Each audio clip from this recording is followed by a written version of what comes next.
अच्छा बच्चे, बिस्मिल्लाहिर्रहमानिर्रहीम। हमने preparation of aldehydes and ketones कर लिया था।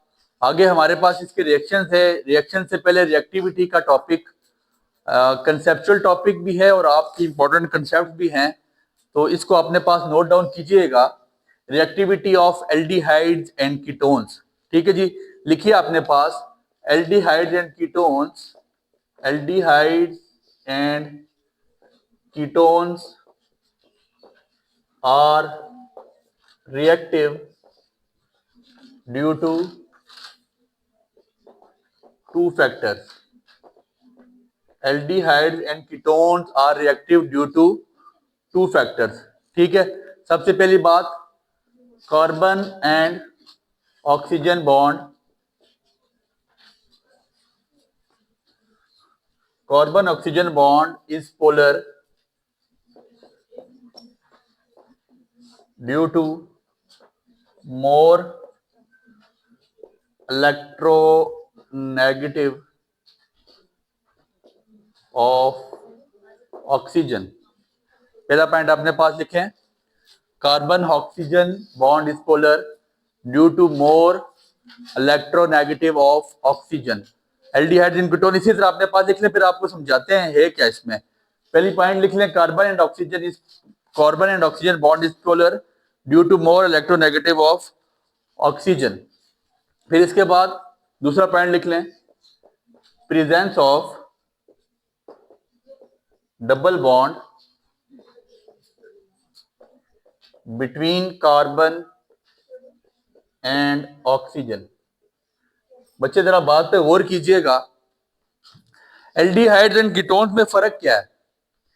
एल्डिहाइड एंड कीटोन्स में क्या फर्क है बच्चे, अगर आपके पास बेसिक आपका जो स्ट्रक्चर है ना, वो दोनों का तकरीबन सेम है। कार्बन और ऑक्सीजन के दरमियान में डबल बॉन्ड पाया जाता है। इधर सुनिएगा, एल्डिहाइड्स और कीटोन्स का कोई इतना खास फर्क नहीं है, लेकिन बेसिक फर्क ये है कि अगर यहां पे ब्रांचेस पे दोनों जगह पे या तो हाइड्रोजन हो, या एक पे अल्काइल ग्रुप या एक पे हाइड्रोजन हो, तो उसको हम क्या कहते हैं, एल्डिहाइड। और जिसकी दोनों ब्रांचेस पे क्या होगा, दोनों ब्रांचेस पे आपके पास कोई अल्काइल ग्रुप पाया जाएगा, उसको हम कीटोन्स कहेंगे। तो पहली बात जो मैंने लिखी है कि carbon oxygen bond is polar due to more electronegative of oxygen. ये आपके पास पार्शियल पॉजिटिव होता है और ये आपके पास पार्शियल नेगेटिव होता है। यही वजह है कि कार्बन ऑक्सीजन बॉन्ड पोलर है। वजह क्या है कि इलेक्ट्रोनेगेटिविटी ऑफ ऑक्सीजन ज्यादा होती है यहाँ पे, इस जगह पे, ठीक है। एल्डिहाइड्स में या कीटोन्स में दोनों का स्ट्रक्चर बेसिक सेम है। तो वजह क्या है कि इसमें क्या ज्यादा होता है, carbon oxygen bond is polar due to more electronegativity of oxygen, कि ऑक्सीजन ज्यादा इलेक्ट्रोनेगेटिव है। दूसरी बात कि प्रेजेंस ऑफ डबल बॉन्ड। अब डबल बॉन्ड आपको पता है, जब डबल बॉन्ड टूटता है, ठीक है जी, डबल बॉन्ड टूट के सिंगल में जाता है, एडिशन रिएक्शन होता है। तो इसकी वजह से presence of double bond between carbon and oxygen, यही वजह है कि डबल बॉन्ड टूटने की वजह से रिएक्शन, मतलब इसकी रिएक्टिविटी ऑर्डर ज्यादा है। ये रिएक्टिव हैं दोनों एज कंपेयर टू अदर्स, कि इनके दरमियान क्या है कि इनका डबल बॉन्ड ब्रेक होता है, इनका डबल बॉन्ड टूटता है। फिर इसके बाद अगली हेडिंग में है, aldehydes are more reactive than ketones. Aldehydes and more reactive than ketones. अगली हेडिंग बनाइएगा, aldehydes are more reactive than ketones. ठीक है जी, एल्डिहाइड, सुनिएगा क्या बात लिखी जा रही है। आपका शॉर्ट क्वेश्चन है बच्चे, aldehydes are more reactive than ketones. Short question आया है, वह भी है, पूछा जाता है कि एल्डिहाइड कीटोन से ज्यादा रिएक्टिव क्यों है। लिखिएगा, carbon oxygen bond is polar due to less alkyl group, due to less alkyl group. दूसरी रीजन, लेस स्टेरिक हिंड्रेंस। अब इसका मतलब क्या है, या आपको अगर मैं समझा सकूं, मेरी बात पे गौर कीजिए। ये आपके पास स्ट्रक्चर है, फॉर एग्जांपल किसका, मैं आपको बता देता हूं, फॉर एग्जांपल ये आपके पास एल्डिहाइड है, सॉरी ये आपके पास एल्डिहाइड है और ये आपके पास क्या है, दोनों आपके पास अल्काइल ग्रुप लगे हुए हैं, ये आपके पास कीटोन है। ठीक है, मैंने बताया कि जी aldehyde are more reactive than ketones. आपने कहा सर क्या वजह, आपने कहा जी कि एल्डिहाइड कीटोन से ज्यादा रिएक्टिव है। मैंने कहा जी कार्बन ऑक्सीजन बॉन्ड पोलर होता है due to less alkyl group, यहाँ पे अल्काइल ग्रुप कम है। अल्काइल ग्रुप कम होने की वजह से अट्रैक्शन ऑर्डर ज्यादा है, न्यूक्लियोफाइल फौरन अटैक कर जाएगा। अल्काइल ग्रुप्स कम होने की वजह से न्यूक्लियोफाइल का अटैक कार्बन पे आसान है as compare to ketones. Ketone में दोनों क्या है, अल्काइल ग्रुप्स लगे हुए हैं, तो यहां पे क्या है, न्यूक्लियोफाइल का अटैक थोड़ा मुश्किल है एज कंपेयर टू एल्डिहाइड, इसलिए एल्डिहाइड ज्यादा रिएक्टिव है एज कंपेयर टू। दूसरी रीजन लेस स्टेरिक इंट्रेंस।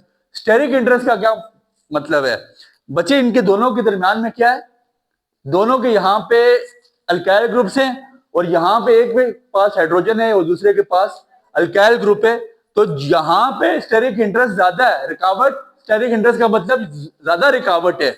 दो अल्काइल ग्रुप होने की वजह से रुकावट ज्यादा है। यहाँ पे एक अल्काइल ग्रुप या यहाँ पे अगर दोनों हाइड्रोजन हो तो उसको भी हम एल्डिहाइड का ही नाम देते हैं, फॉर्मेल्डिहाइड कहा जाता है। अगर दोनों हाइड्रोजन हो तो उसको भी क्या नाम देंगे, एल्डिहाइड का। यहाँ पे दो अल्काइल ग्रुप्स की वजह से कीटोन्स में स्टेरिक इंट्रेंस ज्यादा है और यहाँ पे कम स्टेरिक इंट्रेंस है as compare to ketones, that's why aldehydes are more reactive than ketones. Steric hindrance का क्या मतलब, अल्काइल ग्रुप सेम होने की वजह से यहाँ पे रुकावट ज्यादा है। ठीक है, न्यूक्लियोफाइल आसानी से अटैक नहीं कर सकता और यहाँ पे इनका डिस्टेंस कम है, डिस्टेंस कम होने की वजह से मुख्तलिफ अल्काइल ग्रुप्स लगे हुए हैं। फॉर एग्जांपल तो मुख्तलिफ अल्काइल ग्रुप होने की वजह से, एल्डिहाइड ग्रुप होने की वजह से एल्डिहाइड ज्यादा रिएक्टिव है एज कंपेयर टू कीटोन्स। फिर सुन ले क्या वजह है कि यहाँ पे स्टेरिक इंट्रेंस कम है। स्टेरिक इंट्रेंस क्यों कम है कि अल्काइल ग्रुप्स नहीं है, दोनों अल्काइल ग्रुप्स नहीं है, एक हाइड्रोजन है एक आपके पास अल्काइल ग्रुप है, तो यहाँ पे स्टेरिक इंट्रेंस कम है as compare to ketone, that's why aldehydes are more reactive than ketone. समझ आ गई बात की, ये पॉइंट्स आपको तैयार होने चाहिए, इसी तरह आपने मुझे टेस्ट में देना है। इसके बाद reactions of aldehydes and ketones, अपने पास लिख लीजिए, reactions of aldehydes and ketones. Reactions of aldehydes and ketones. ठीक है जी, नाम क्या है, nucleophilic addition reaction. Why it is called nucleophilic addition reaction, इनको न्यूक्लियोफिलिक एडिशन रिएक्शन क्यों कहते हैं, why it is called nucleophilic addition. सुनिएगा मेरी बात है बच्चे, बड़ा गौर करें, बड़ा काम का पॉइंट है, बहुत काम का पॉइंट है। Why it is called nucleophilic addition reaction. Nucleophilic इसको इसलिए कहा जाता है कि यहाँ पे नेगेटिव चीज अटैक करती है, किस पे, न्यूक्लियोफाइल अटैक करता है। न्यूक्लियोफिलिक इसलिए कहा जाता है, न्यूक्लियोफाइल आप इस तरह लिख लें, नेगेटिव चीज अटैक करती है। ठीक है, न्यूक्लियोफाइल इसलिए कहा जाता है कि नेगेटिव चीज इस पे अटैक करती है। एडिशन रिएक्शन इसलिए कहा जाता है क्यों, डबल बॉन्ड ब्रेक्स। एडिशन क्यों होता है बच्चे, डबल बॉन्ड क्या होता है, टूटता है, किसके दरमियान, कार्बन और ऑक्सीजन के दरमियान, that's why it is called nucleophilic addition reaction. क्या कहते हैं इसको, न्यूक्लियोफिलिक एडिशन रिएक्शन। कोई पूछे न्यूक्लियोफाइल क्यों कहते हैं, बताइएगा कि नेगेटिव चीज अटैक करती है न्यूक्लियोफाइल पे, that's why it is called nucleophile. And addition इसलिए कहा जाता है कि डबल बॉन्ड सिंगल बॉन्ड में ब्रेक हो जाता है, टूट जाता है। अब दो तरह के रिएक्शन है बच्चे, आपकी बुक दो तरह के रिएक्शन लिख रही है, एक है base catalyse nucleophilic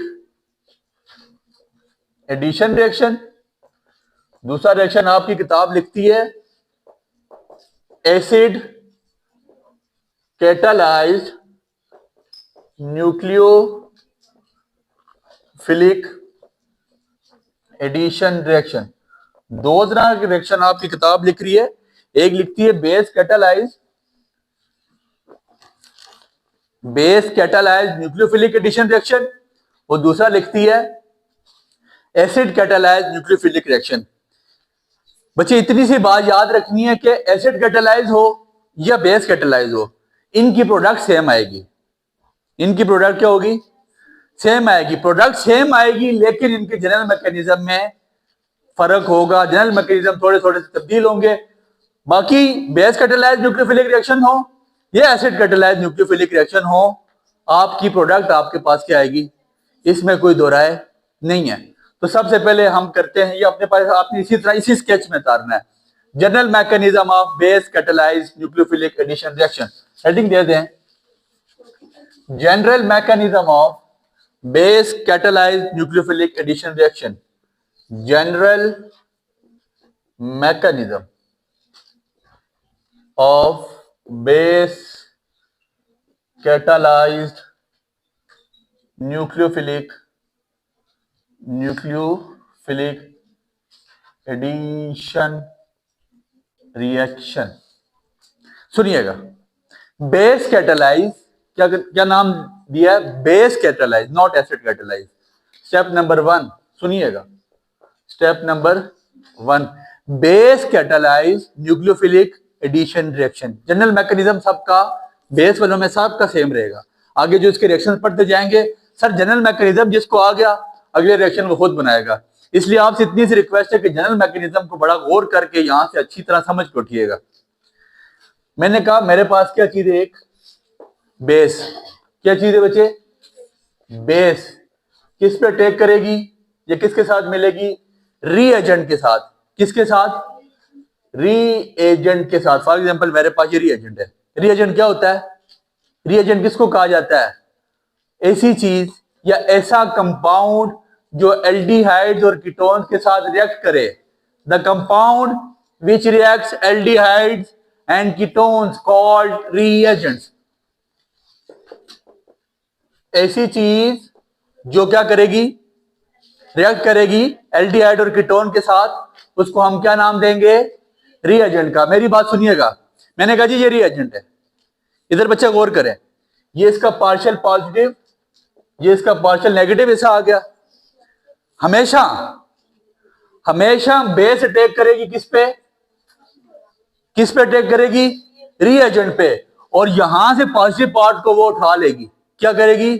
positive part को यहां से उठा लेगी। जब बेस पॉजिटिव पार्ट को उठा रही है तो क्या बन रहा है बच्चे? पानी, वाटर लादा हो जा रहा है।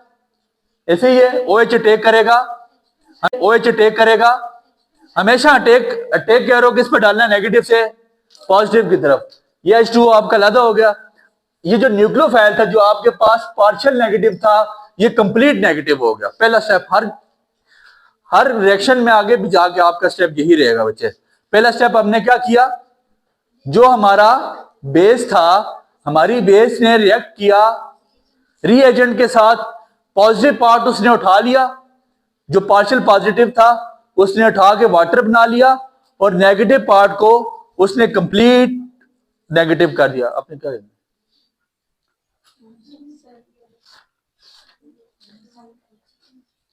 नेगेटिव पार्ट को half a full wave rectification, negative part को उसने यहां से, जो आपके नेगेटिव पार्शियल नेगेटिव पार्ट था वो जाके कंप्लीट नेगेटिव हो गया। क्या बात बताई?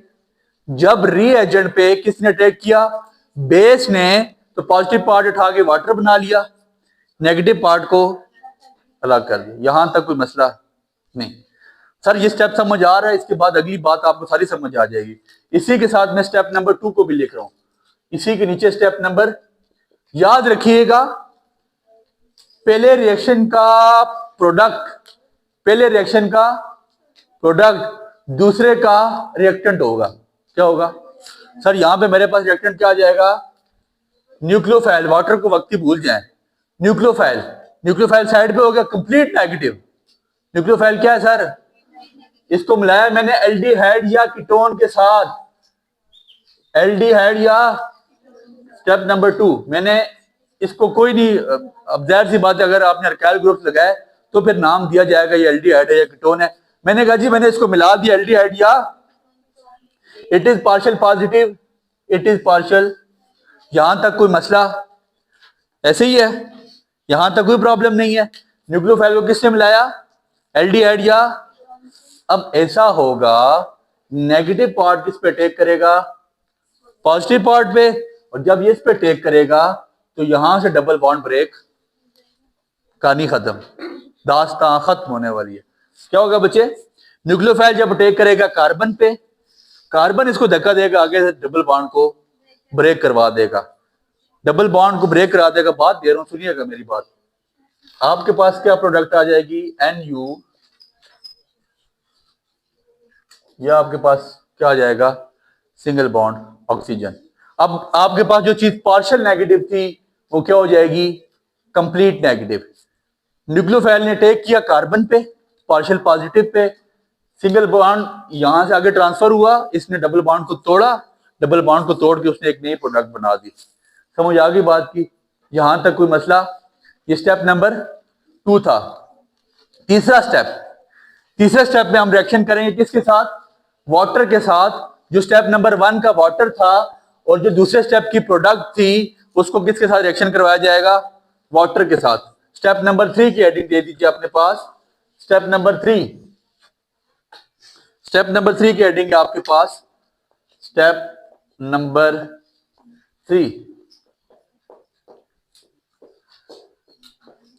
प्लस आपके पास क्या आ जाएगा, वाटर क्या जी, H पार्शियल पॉजिटिव, OH बल्कि सिंपल पॉजिटिव लिख लें, या पार्शियल पॉजिटिव पार्शियल नेगेटिव लिख लें, एक ही बात है। ठीक हो गया। मैंने किसके साथ ऐड कराया, दोबारा जो मेरी प्रोडक्ट है उसको किसके साथ ऐड करवा दिया बच्चे, वाटर के साथ। सबके मैकेनिज्म सेम रहेंगे, याद रखिएगा। ये समझ आ गया, अगले रिएक्शन आप खुद करते जाएंगे। अब क्या होगा, अब ऐसा होगा कि नेगेटिव चीज किस पे अटैक करेगी, positive pay, single bond carbon, या आपके पास आ जाएगा OH अलग, प्लस ये जो OH आपके पास पार्शियल नेगेटिव था ये क्या हो जाएगा, कंप्लीट नेगेटिव। जो बेस हमने शुरू में उधार ली थी वो हम बाद में उठा के वापस दे देंगे। हम बोलेंगे अब आपकी बेस की हमें जरूरत नहीं है, आप अपनी बेस लेके साइड पे हो जाएं। समझ आ गई बात की, ठीक हो गया। बेस हम साइड पे कर देंगे और हमारे पास ऑक्सीजन आ जाएगा। Reaction of aldehyde and ketone में हमने आज पढ़ा general mechanism of aldehydes and ketones, मतलब general mechanism of base catalyse nucleophilic addition reaction. उम्मीद करते हैं कि आपको इस टॉपिक में कोई मसला, कोई परेशानी नहीं होगी। दुआओं में याद रखिएगा। Enjoyed the lecture? Give it a like. Stay updated. Like, subscribe, and comment.